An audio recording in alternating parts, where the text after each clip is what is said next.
have never listened to an entire Billie Eilish album before. I'm pretty excited about this one, so let's do it.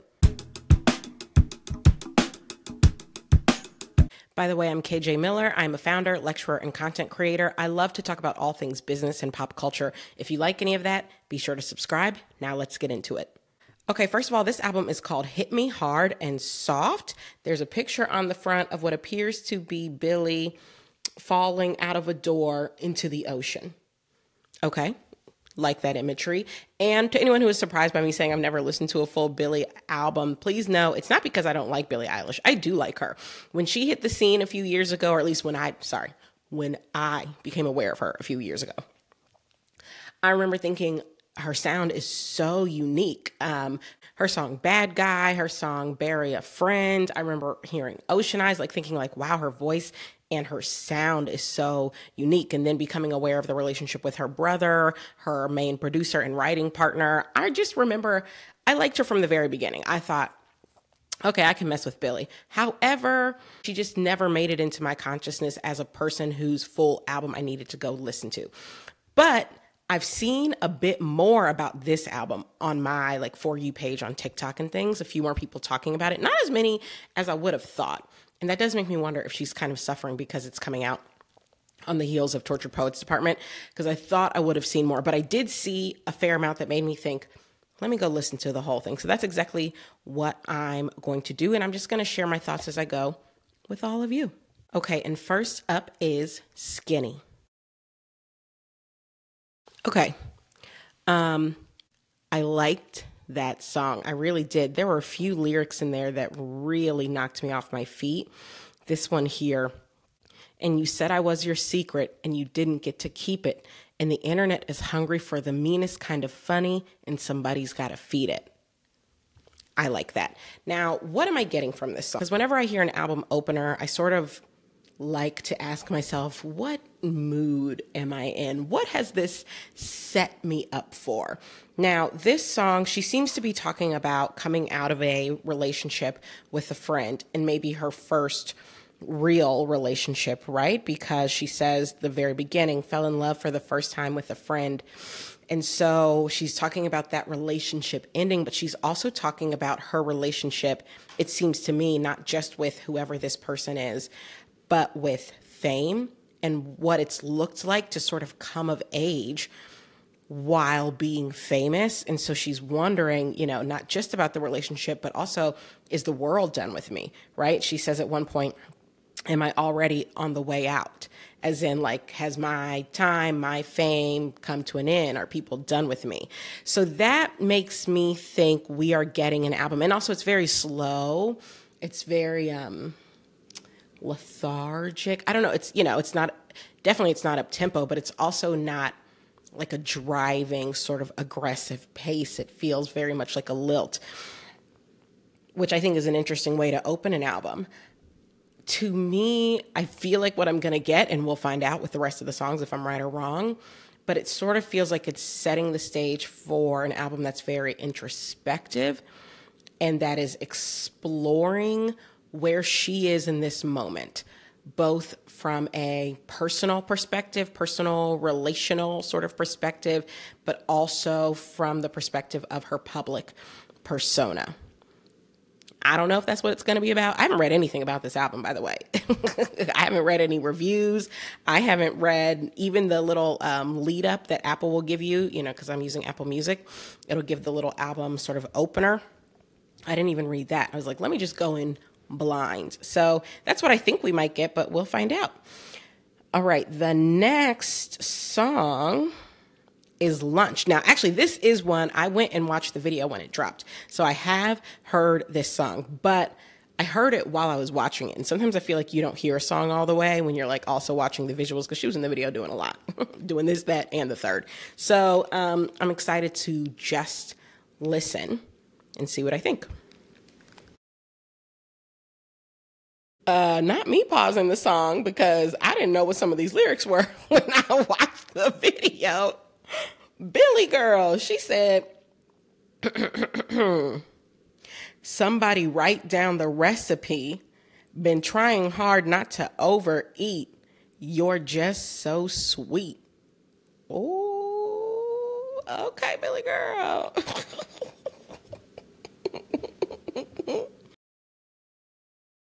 Well, well, well. Now that song right there. First of all, loved it. Loved it. The vibe is just, the vibe is right. The vibe is right, particularly because we just got to summer, honey. Someone's going to be playing that at a cookout. The vibe, it's giving me, first of all, the way she's singing here kind of feels like classic Billie, from sort of her earlier songs like Bad Guy, like Bury a Friend. But then the guitar lick is kind of giving me like No Doubt, Gwen Stefani. I don't know. It's giving me 90s, but it's giving me 2024. And that's really, I think, the magic of when Billie and Phineas, do what they do. They have a way at this. Love the song. These lyrics are spicy, honey. And she's going to have some, because I know a lot of her fans are young, she's going to have some 8-year-old girl out here talking about, do you know how to bend? Woo, she said, you need a seat, I'll volunteer. Billie wasn't playing with this one. She said, no. I want to be very clear what I'm talking about. I'm not going to say it because, I don't know about the YouTube community guidelines, but she did say it in this song. And I like it. Okay, Billy girl, you nasty, but I like it. Okay, now this next song is called Chihiro, Chihiro. I don't know if I'm just too old to know what that means. I don't know if it's an acronym. I don't know if it's a word in a different language. I don't know anything about Chihiro, okay? I don't know if I'm pronouncing it right. I don't know anything about it, but I'm excited to listen to it. So we're about to find out. Well, folks, I'm here to tell you, I still don't know what Chihiro means. I'm going to have to Google because I don't understand. It must mean something in a different language. Hold, please. Okay, so now I'm just reading this straight from the internet, okay, because I didn't know what to make of that song. Billie Eilish's Chihiro is named after the lead character of the Hayao Miyazaki film Spirited Away. In the beloved 2001 movie, a 10-year-old girl named Chihiro moves with her parents and enters a spirit realm where her parents turn into pigs. The film follows Chihiro as she gains a new understanding and appreciation of life as she tries to save herself and her family.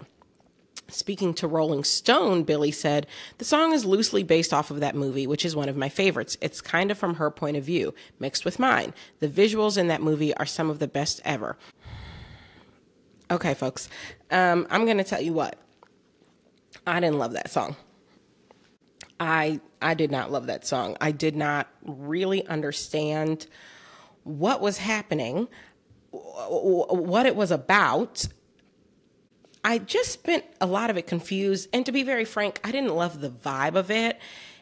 It did feel like a vibe. It felt abstract. It felt like, okay, yeah, maybe I can see this song on in the background of a movie while someone's like walking in slow-mo to a bar. Other than that, I don't really know when I'd turn back to it. Now, maybe if I saw this film about Chihiro, maybe that would help. I don't know, but the lyrics didn't grab me. To take my love away, when I come back around, will I know what to say? Said you won't forget my name, not today, not tomorrow, kind of strange, feeling sorrow. I got change you could borrow. It didn't grab me, didn't do it for me. Don't think I'll be listening to this one again, but if she likes it, I love it. Okay, I love it for her, to be clear, not for me, because this one's not for me. Okay, next song is called Birds of a Feather. And also looks like it's 11 songs, so, she's not being rude like Taylor, trying to get us to listen to 31 tracks at once. 11 songs feels manageable. This is a good recovery after Chihiro, which again, did not understand. This is just a cute little love song. This is just a cute little ditty. It's giving classic pop. Honestly, feels different from anything I've heard from Billie. Like, it feels similar to songs I've heard before, but dissimilar to anything I've heard from her because it feels so classic. Bum, bum, bum, bum, bum, bum, bum, bum. That's kind of the ditty that's happening underneath. And The lyrics are just, they're fun, they're cute, they're sweet. I want you to stay till I'm in the grave, till I rot away, dead and buried, till I'm in the casket you carry. If you go, I'm going, because it was always you. Like, it's fun, it's sweet. Like, I'm in this with you, and when you're gone, I'm gone. I don't need it anymore because I want to be here with you. And it's light. I feel like, I'm supposed to be in a sundress, I'm supposed to be in a sundress and just skipping at a picnic when I listen to this song. I like it, and I especially like it coming after Chihiro, because I just spent that whole song being confused. But feel like this one, I get it. I see what you're doing. You're in love, girl, and I love that for you. And now we have Wildflower. Now this one, I enjoyed. And it is making me feel like, kind of rethinking what I said at the beginning this album was giving me, which was, kind of introspection, rumination on her personal life and relationships in this moment, and her, public life as well. And so far I feel like I'm right, and it's a really beautiful song. It's really beautifully written. Yeah, I think it's really nice. Okay, next up, we've got a song called The Greatest. Okay. I like that one. I really liked that one. This is the problem with doing like real-time reactions. I know I want to listen to it like 5 more times and then talk about it, which is probably what I'll do over on TikTok. First of all, the sonic build of it, I find so satisfying. Like, by the time we really get all the way to the end and it is up here in terms of like the volume and the instrumentation, that is extremely satisfying. But lyrically, just like what she's describing, this idea of, I've done it all for you, and do you even notice? She opens it up. I'm trying my best to keep you satisfied, let you get your rest while I stayed up all night. And you don't want to know how alone I've been. Let you come and go, whatever state I'm in. Like, she is describing an imbalanced relationship. I'm sure everyone has experienced this, or even in the relationship you're in, maybe at times felt like it was imbalanced in terms of what you're giving and what they're giving. I feel like she's encapsulating that so well with these lyrics, and then the production just building the way it builds. Oh, I really like this one. This might be my favorite. It might be. We still got some other songs to listen to, but I think she hit this one out of the park. Absolutely. All right. And now this one is called L'amour de ma vie, which I believe means the love of my life. Very funny that she and Taylor both have a little bit of that happening on their albums. Let's see what this one's about. Oh, had to pause. That is a hell of a way to open a song. I wish you the best for the rest of your life. Felt sorry for you when I looked in your eyes, but I need to confess I told you a lie. I said you were the love of my life. Ooh. Okay, Miss Ma'am. I don't know where we're going, but I like where we're starting. That's for gosh darn sure. Okay, not gonna lie. Wasn't expecting this beat switch up. I thought we were about done with the song. It took an unexpected turn. Not gonna lie. I was really feeling the song. It felt like a good breakup song. Okay, you know how some breakup songs are cool, but some breakup songs are like, oh, no. She went after it. It was one of those, and I was really enjoying it. And then we had that beat switch up, and I'm going to have to listen to the second part again and see how I feel. Upon first listen, it didn't land for me, didn't need it. I can maybe understand the mental and emotional space she was in. She needed it. She needed to end the way that she did. For me, not so successful. And not everyone is successful when you do that beat switch up, you know? I think Beyonce has a lot of the girls thinking they can make it work with the beat switch up because she's done it so successfully on her last 2 albums. You know, created multiple songs out of one song. I mean, Sweet Honey Buckin', that's one of the best songs on the album as far as I'm concerned, even though it's basically 3 different songs in one. This one is not landing for me currently, but give me a minute. You know, maybe in a week it will. But I thought everything leading up to that moment was great. I liked it. It's just, again, the way she opens it and she keeps that energy. She keeps that energy of, you were not the love of my life. I may have been yours. You were not mine. And she's like angry at this person for making her feel like she needed to stick around because she was going to die if she left. And then turns out it ended and you moved on immediately. So she's angry at this person for taking up this time and sucking up all this good youth, to paraphrase Taylor. And and you can hear the anger, which is why I say maybe she needed that switch up at the end. Like emotionally, she wanted to really drive her point home, in which case, you know, I love that for her. For me, sonically, part 1 of the song, A+. Part 2, B-. And that's okay. That's okay. Up next is The Diner. Now, girl, you done already spoke about lunch. So I am very curious what this little song is about. Okay, I officially don't understand this one. Don't get it. I don't like it. I know that sounds harsh, but it feels like a song that requires homework. Okay? I've got to Google some things. I've got to watch some TikToks.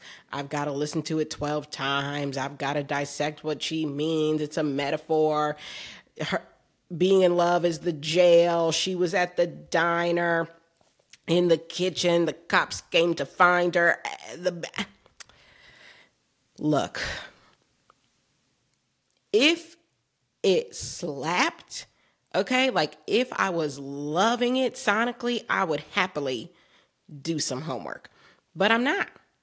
It's not landing for me. It feels like the B-sides of a Billie Eilish song. Do you know what I mean? Like the ones that didn't quite make the cut. That's what it kind of feels like. It has that kind of classic Billie sound, but not quite right. It's just not landing for me. And so I don't want to do the homework. I don't want to listen to it 12 times to try and decipher everything that's going on here from a story perspective. I don't want to look it up and Google because when I listen, I don't like it. It'd be different if I liked it. Like when Tyrant came on, when Beyonce's Tyrant came on, and immediately, one by one, like it hit so hard and then the beat dropped. Okay, so even though the first time I listened to it, I wasn't entirely sure exactly what she was talking about, and I did have to listen again to figure it out, I happily listened again because the beat was just so everything, her vocals were everything. That song is everything. Y'all know that. I don't have to tell you. So I didn't mind the homework of it. I'm not doing this homework, okay? If it comes to me, like it shows up on my For You page and someone explains exactly what the hell she's talking about, great. I'm not going to go searching for it. I don't like this song. Is it my least favorite so far? Hold on, let me remind myself. Is it my least favorite so far? No, Chihiro is my least favorite so far because I didn't know what the hell was going on with Chihiro, but so far this is my second, I think, least favorite. Bittersuite. Okay. I feel like I'm having the exact opposite reaction to this song as I did to the last one. This is a song where I want to do the homework. This is a song where I liked what I was hearing and it sounded like elite Billie Eilish and Phineas. Like they really did the work on this one compared to the last one. So even though I still just from a story perspective, don't know if I'm 100% in on exactly what's happening, I want to listen again and get to it. You know what I mean? Because I really like the way it sounds. And I even liked the switch up she did halfway through the song. It was intriguing to me. It was interesting to me. I think it landed better than, what was that? L'amour. de Ma Vie. I think the switch up landed better here. Yeah, I like this one. To me, this song just lyrically, it sounds like kind of a forbidden relationship. There's someone she wants to be with but can't for some reason or another, right? Some of these lyrics, I can't fall in love with you. I've been overseas. I've been having dreams. You were in the foyer. I was on my knees outside of my body watching from above. I got to be careful, got to watch what I say because I can't fall in love with you no matter how bad I want to. So it seems like what we're describing here in this song is kind of a love that can't be for some reason. And like I said, I'm looking forward to listening to this one again because sonically I enjoyed what was happening. I enjoyed the production. I enjoyed the vocals, kind of the underwater feel of it. I think all of that landed much more for me. And as a result, I want to listen again and kind of do the homework to figure out what exactly is she talking about. I also like the callback of L'amour de ma vie, her saying that here. I like this one much better than the last one. And now it's time for Blue. Okay, a number of thoughts about this. First, Blue was actually the final song on the album. I didn't know that because there was what looked like a track afterwards called Hit Me Hard and Soft, but that was not a track. It was just like a sound effect. I don't know what it is. But I really liked Blue. It's another one with some switch ups. I also noticed during the song, she kind of makes references to a bunch of the other songs. So then I Googled it and it turns out she actually makes a reference to every other song on the album. There were just a few I heard. I was like, oh, Birds of a Feather. Like, I remember hearing that. Or Désolé, Mon Amour, but actually she manages to make a reference to every other song, which makes it a cool closer. And in general, it also feels like a cool closer because it feels like it's continuing to describe kind of this relationship that has maybe fallen apart, whether it's a relationship with a woman or a man, I don't know, but it feels like there's at the center of this album, a relationship that has gone through some things and that maybe she's coming out of and sort of experiencing all of the things, all of the emotions of what that has looked like, and also experiencing what all of that looks like when, being so young. She opens up the album saying, or maybe it wasn't the first song, but in one of them saying, this is my first time falling in love. And that makes sense because she's 22 now. She references being 21 in one of the songs. So I'm assuming she was, call it 2021 when she was writing and singing these songs. That is so young. And that is for a lot of people around the first time you're dealing with your first love and maybe your first heartbreak. And you kind of get that in this album. And so closing it out this way, I think makes sense. It's a nice bookend. And I will also say, for it to be just 10 tracks, it's short, which I appreciate, but she ends with this phrase, when can I hear the next one, which sort of makes it feel like something else might be coming. So maybe there's a part 2 on the way, but for what she's delivered, I guess my final thoughts are this. For me, I wouldn't call this an A+ album sonically. For me, it didn't, some of it just didn't land. However, I do feel like thematically, it does deliver on sort of what you're given in the beginning, which is this is going to be an exploration of sort of how I'm feeling in this moment and in this relationships, plural perhaps, but how I'm dealing with all of that, all of the different thoughts that are going through my mind. As I reflect back on this time, I do feel like she delivers on that. It feels extremely introspective. And there are some songs that I think she really knocks out of the park. I think Lunch is fantastic. I think The Greatest is amazing. Really enjoyed L'amour de ma vie. I think Blue was great. Bittersuite was really nice. So I think there are some great songs. There are some misses for me. Chihiro, didn't really care. Certainly didn't care about The Diner. I'm kind of blanking now on Birds of a Feather and Wildflower. I think I liked them, but I don't think I loved them. All in all, a bit of a mixed bag for me. I think this is an album where I think I'm going to pull out a few of the tracks that I really enjoyed add those to a playlist of mine and, you know, potentially leave the rest behind, which is okay. It's my first time listening to an entire Billie Eilish album, and I do like how different she is, how different she sounds from the other pop girlies, you know? I like that she's approaching things differently from a production standpoint and from a vocal standpoint. It's interesting, it's unique, and that makes it really nice. So I enjoyed it. I would probably give it, you know, on a scale of 1 to 10, I'd probably give it a 7. You know, if we were grading it like a report card, I'd probably give it a very hearty B+. Do those correlate? Would a 7 out of 10 equal a B+? I think so. I enjoyed the project, and I'm happy I listened to it. Anyway, those are my thoughts. I would love to know what you think. What did I get wrong? What are you like, KJ, girl, you're tripping. No, this song is whatever. I want to know. Let me know in the comments. And if you love this sort of content, be sure to subscribe. I'll see you next time.